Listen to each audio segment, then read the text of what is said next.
Hey, friends. Welcome back to Unlearning the Good Girl here on Embrace Your Value. Last episode, we talked about why I'm doing this summer series and the deeper conversations we're going to have together over the next few months. And today, I want to talk about something I think so many women are experiencing without even realizing it. We touched on it last week. It's kind of the core to everything that really goes on, and that's self-abandonment. Now, I know that phrase can sound dramatic, especially when you first hear it. And most women hear it and think, well, I haven't abandoned myself. I thought that. When I heard that part of my own emotional baggage was from self-abandonment, I thought, I don't even know how that's possible. But once I started unpacking it all, I started learning. And what I started learning is that I hadn't checked in on myself in years. I hadn't truly asked myself what I wanted. I knew what everyone around me wanted. I knew everyone's schedules, everyone else's emotions. I knew how to handle all their emotions. I knew what they needed before they needed it. But I didn't ask me what I needed. I didn't even think about what I might want or need or desire or any of that. If somebody said to you, hey, what is one thing that would really excite you, that you would like to do and that you could do no matter what? Could you answer that? I mean, sure, if somebody said, I'll give you $1 million and you can do whatever you want. I'm talking about what could you actually go do right now that would really make you happy? If you were given 2 days or a day with no responsibilities, what would you like to do with your time? That's how we know. And this doesn't mean that we're broken, because we got really good at surviving through caretaking. But somewhere along the way, we stopped including ourselves in our own decisions. It's rough, isn't it? It hits hard. Take a deep breath. It's okay. Today, I want to walk you through 5 signs you may be abandoning yourself without realizing it. And honestly, if even one of these hits home for you, I just want you to notice it with compassion, not shame. Awareness is how we change things. Not criticism, not judgment, not shame, not guilt, none of that. Just being aware of it, kind, gentle. Sign number 1, you consistently second guess yourself. You make a decision or you get asked about a decision and you come up with an idea, and then immediately you have to ask 5 different people about it. Is this what I should do? Should I do this? Should I do that? You have to run and grab your spouse. You have to run and ask your best friend. You have to jump on social media and ask everybody. Now, I'm not saying asking for their people's opinions is wrong, because it's absolutely not. But this happens every single time that you make a decision. You replay conversations, overanalyze texts, need reassurance constantly. And underneath all of that is usually one deeper issue. You've stopped trusting your own voice. You don't even hear your own intuition or voice anymore. So how could you even trust it? It's probably so far gone that you don't even recognize it. But it's okay. You can get it back. We're going to talk about that too. Sign number 2, you feel responsible for other people's emotions. This one is huge. I owned this one for a whole long time. Someone's upset. You immediately feel like you need to fix it. Oh my gosh, what's wrong? What can I do for you? How can I help? I'm not saying it's bad to help, but we don't have to own everyone else's emotions. If someone's disappointed, you feel guilty. I did something wrong. You may not even factor into the equation, and you can find a way to take the blame. Sound familiar? Because that's me all over the place. I did that forever. But it's not. Even if someone is disappointed in something you did, that's still their emotion to manage, not yours. You don't need to do anything different to fix it. Let them deal with it. Let them sit in it. Let them learn how to take care of it. And if someone's stressed, your nervous system absorbs it like it's its job. I'm supposed to take off your stress so that you don't have to feel it, but then you're going to carry it around? No, let them deal with their own stress. You're learning how to manage yours. Let them deal with it. You don't have to carry everyone else's emotional baggage like it's your life mission. Because it's not.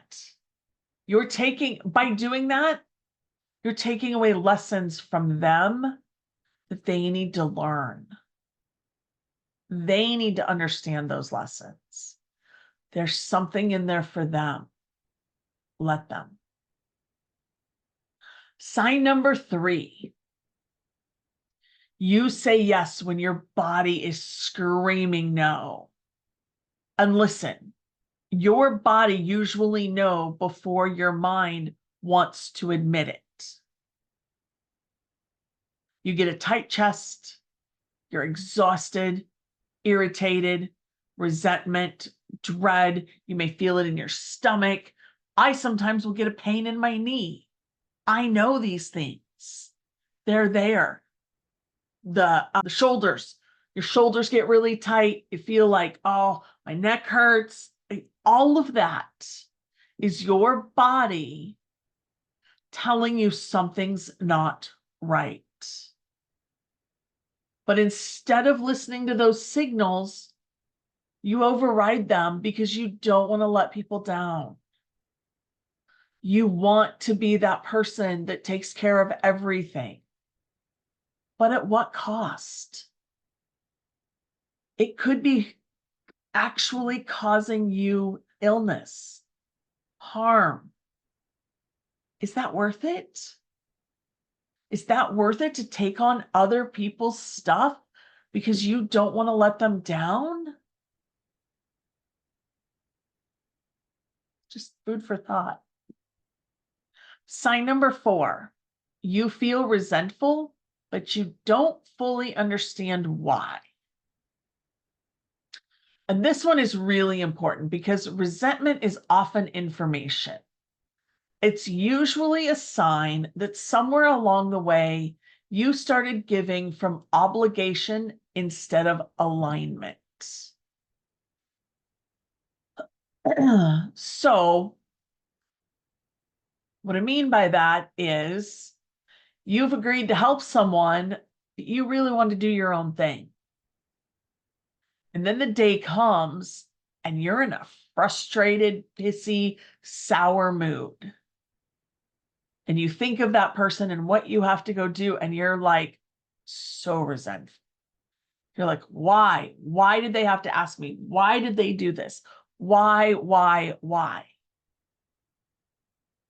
And maybe you get there and you're like grumpy and you're trying to be nice, but you're just like so irritated.